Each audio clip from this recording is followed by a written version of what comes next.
اور پہنچانے کے بعد آخری الفاظ یہ کہتے، اے اللہ تو گواہ رہنا میں نے اپنے داخلی زندگی میں بھی تبلیغ کی ہے، سبحان اللہ، اے اللہ تو گواہ رہنا میں نے اپنے بچوں میں بھی تبلیغ کی ہے، میں نے اپنے بچوں کو بھی سدھارنے کی کوشش کی ہے۔ اس کے بعد اللہ سے دعا کرتے تھے، اے اللہ میں نے اپنے بچوں کو سمجھانا تھا وہ میں نے سمجھا دیا، دلوں کا معاملہ تیرے ہاتھ میں ہے، مولا ان بچوں کے دلوں کو تو اپنی جانب پھیر دے۔ نبی کریم علیہ السلام سے استغاثہ لیتے، کہتے اللہ کے حبیب صلی اللہ علیہ وسلم ہم نے آپ کی سنت ادا کی ہے، اور سنت کی ادائیگی میں نے اپنے بچوں کو بھی تبلیغ کی ہے اور اپنے بچوں کو بھی سمجھایا ہے، بس اب خدا کے لیے ان کے دل کو دین کی طرف پھیر دیجیے۔ یہ ہے وہ اسلام جسے آپ مکمل ضابطہ حیات کہیے، جسے عالمگیر مذہب کہیے، ضابطہ حیات کہیے۔ اس میں داخلی زندگی پر زیادہ زور ہے کہ داخلی زندگی کو بہتر بناؤ۔ انسان گھر میں رہتا ہے، اس کے اخلاق اچھے نہیں ہوتے، انسان گھر میں رہتا ہے اس کے کردار اچھے نہیں ہوتے، انسان جب گھر میں رہتا ہے آپس میں ملتا صحیح سے نہیں، صحیح سے بات ماں سے نہیں کرتا، صحیح سے بات باپ سے نہیں کرتا، صحیح سے بات اپنے بچوں سے نہیں کرتا، باہر جاتا ہے تو اپنا تقوی دکھاتا ہے، اپنی پرہیزگاری دکھاتا ہے۔ اسلام یہ چاہتا ہے کہ تمہاری داخلی زندگی اور تمہاری خارجی زندگی یہ دونوں متصادم نہ بلکہ متفق ہو جائے، جو خارج میں ہو وہ اندر بھی ہونی چاہیے۔ میں نے اسی اسٹیج پر ایک مثال دی تھی، ایک آج پھر میں اس مثال کو یاد دلا دیتا ہوں۔ امریکہ میں بڑے بڑے حادثات ہوتے رہتے ہیں اور ہوں گے بھی کیوں نہیں، جہاں پر اللہ تبارک و تعالیٰ کا نام ہی نہ لیا جائے،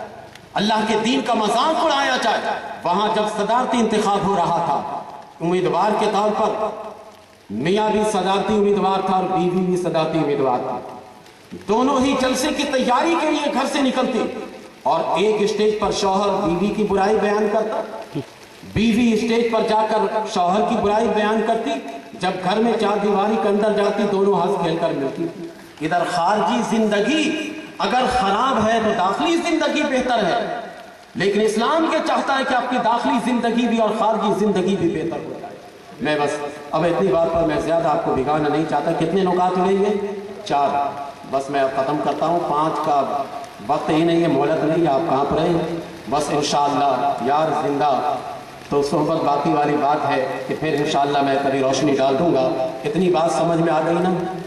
کہ اسلام مکمل اور عالمگیر ضابطۂ حیات ہے، اور یہ 4 زاویے سے میں نے آپ کے سامنے پیش کر دی ہے۔ اب جب یہ ثابت ہو گیا تو وَمَن يَبْتَغِ غَيْرَ الْإِسْلَامِ دِينًا فَلَن يُقْبَلَ مِنْهُ، اب کوئی اسلام کو چھوڑ کر کسی اور دین کو اپنا دین بنا لے تو ہرگز اللہ تعالیٰ قبول نہیں کرے گا۔ آئیے صلاۃ و سلام پڑھتے تاکہ ختم کریں۔ مصطفیٰ جان رحمت لاکھوں سلام، شمع بز میں